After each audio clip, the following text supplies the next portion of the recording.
ಶ್ರೀ ಗುರುಭ್ಯೋ ನಮಃ. ವೀಕ್ಷಕರೇ, ಇವತ್ತಿನ ಈ ಒಂದು ವಿಡಿಯೋದಲ್ಲಿ ನಾನು ನಿಮಗೆ ಮಿಥುನ ರಾಶಿಯವರ ಸೋಮಾವತಿ ಅಮಾವಾಸ್ಯೆ ಕಳೆದ ನಂತರ ಇರ್ತಕ್ಕಂಥ ಈ ಒಂದು ರಾಶಿಯವರ ಬದಲಾವಣೆಗಳೇನು ಮತ್ತು ಈ ಒಂದು ರಾಶಿಯವರ ಆಗುಹೋಗುಗಳ ಬಗ್ಗೆ ಈ ಒಂದು ವಿಡಿಯೋದಲ್ಲಿ ಸಂಪೂರ್ಣ ಮಾಹಿತಿ ಕೊಡ್ತೀನಿ. ಅದಕ್ಕಿಂತ ಮುಂಚೆ ನಮ್ಮ ಒಂದು ಚಾನಲ್ನ ಈ ಕೂಡಲೇ ಲೈಕ್ ಮತ್ತು ಸಬ್ಸ್ಕ್ರೈಬ್ ಮಾಡ್ಕೊಳ್ಳಿ. ಮೊದಲಿಗೆ ಉದ್ಯೋಗದ ವಿಚಾರದಲ್ಲಿ ನೋಡೋದಾದ್ರೆ, ಯಾರೆಲ್ಲ ಕಮ್ಯುನಿಕೇಶನ್ ಕ್ಷೇತ್ರದಲ್ಲಿ ಕೆಲಸ ಮಾಡ್ತಿರೋ ಅವರಿಗೆಲ್ಲ ಈ ತಿಂಗಳು ಹೊಸ ಕ್ಲೈಂಟ್ಗಳು ಸಿಗ್ತಾರೆ. ಡಿಜಿಟಲ್ ಮಾರ್ಕೆಟಿಂಗ್ ಕ್ಷೇತ್ರದಲ್ಲಿ ಕೆಲಸ ಮಾಡ್ತಿರೋ ಅವರಿಗೆ ಇದು ಅತ್ಯಂತ ಸುಸಮಯ ಅಂತಾನೆ ಹೇಳ್ಬೋದಾಗುತ್ತೆ. ಹೊಸದಾಗಿ ಏನಾದರೂ ಟ್ರಾವೆಲ್ ಏಜೆನ್ಸಿ ಆಗ್ಬೋದು ಅಥವಾ ಕೊರಿಯರ್ ಬಿಸ್ನೆಸ್ಸನ್ನು ಮಾಡಬೇಕು ಅಂದ್ಕೊಂಡಿದ್ರೆ ಈ ಒಂದು ರಾಶಿಯವರಿಗೆ ಗ್ರಹಗಳ ಒಂದು ಆಶೀರ್ವಾದ ಹೆಚ್ಚಾಗಿ ಸಿಗುತ್ತೆ.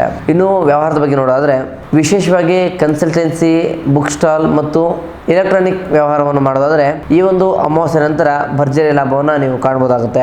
ಹೊಸ ಬಿಸ್ನೆಸ್ನ ಸ್ಟಾರ್ಟ್ ಮಾಡಲಿಕ್ಕೆ ಅಥವಾ ಸದ್ಯ ಇರ್ತಕ್ಕಂಥ ಒಂದು ಬಿಸ್ನೆಸ್ಸನ್ನು ಸಾಮಾಜಿಕ ಜಾಲತಾಣಗಳಲ್ಲಿ ಅಂದರೆ ಆನ್ಲೈನಲ್ಲಿ ನೀವು ವಿಸ್ತರಿಸಲಿಕ್ಕೆ ಇದು ಸೂಕ್ತ ಸಮಯ ಅಂತಲೇ ಹೇಳ್ಬೋದಾಗುತ್ತೆ. ಇನ್ನು ಆರ್ಥಿಕ ಸ್ಥಿತಿ ಬಗ್ಗೆ ನೋಡೋದಾದರೆ, ಆದಾಯದ ಮೂಲಗಳು ಹೆಚ್ಚಾಗುತ್ತೆ. ಮಿಥುನ ರಾಶಿಯವರಿಗೆ ಆನ್ಲೈನ್ ಶಾಪಿಂಗ್ ಅಂದರೆ ಸ್ವಲ್ಪ ಹುಚ್ಚು ಜಾಸ್ತಿನೇ ಇರುತ್ತೆ. ಈ ಸಮಯದಲ್ಲಿ ಅನಗತ್ಯ ಗ್ಯಾಜೆಟ್ಗಳಾಗ್ಬೋದು, ಮೊಬೈಲ್ ಆಗ್ಬೋದು, ಜೊತೆಗೆ ಎಲೆಕ್ಟ್ರಾನಿಕ್ಸ್ ಐಟಮ್ಗಳ ಮೇಲೆ ಯಾವುದೇ ಹೂಡಿಕೆಯನ್ನು ಮಾಡಬೇಡಿ.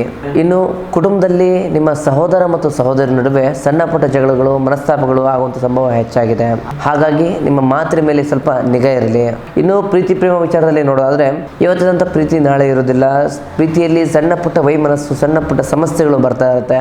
ನಾನೇ ಬುದ್ಧಿವಂತ ಅನ್ನೋ ಒಂದು ಅಹಂಕಾರ ಬರದಂತೆ ನೋಡ್ಕೊಳ್ಳಿ.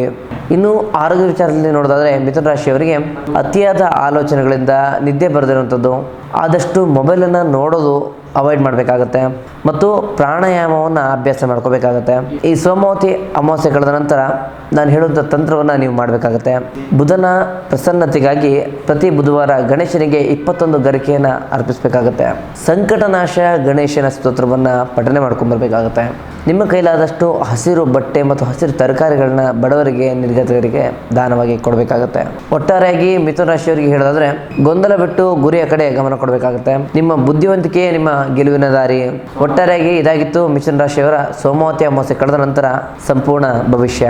ನಿಮ್ಮದು ಕೂಡ ಮಿಥುನ ರಾಶಿ ಆಗಿದ್ರೆ ಓಂ ಗಣಪತಿ ನಮಃ ಅಂತ ಕಮೆಂಟ್ ಮಾಡಿ ಮತ್ತು ನಮ್ಮ ಒಂದು ವಿಡಿಯೋನ ಲೈಕ್ ಮಾಡಿ, ಶೇರ್ ಮಾಡಿ. ಹಾಗೆ ನಿಮ್ಮ ಜೀವನದಲ್ಲಿರ್ತಕ್ಕಂಥ ಯಾವುದೇ ಸಮಸ್ಯೆಗಳ ಪರಿಹಾರಕ್ಕೋಸ್ಕರ ನಮ್ಮ ನೇರ ಭೇಟಿಗಾಗಿ ಕೆಳಗೆ ಕಾಣ್ತಕ್ಕಂಥ ನಂಬರ್ಗೆ ಕರೆ ಮಾಡಿ ಅಪಾಯಿಂಟ್ಮೆಂಟ್ ತೆಗೆದುಕೊಂಡು ನಮ್ಮನ್ನು ನೇರ ಭೇಟಿಯಾಗಿ ನಿಮ್ಮ ಸಮಸ್ಯೆನ ಪರಿಹಾರ ಮಾಡ್ಕೊಳ್ಳಿ. ಮುಂದಿನ ವಿಡಿಯೋದಲ್ಲಿ ಸಿಗೋಣ. ಧನ್ಯವಾದಗಳು.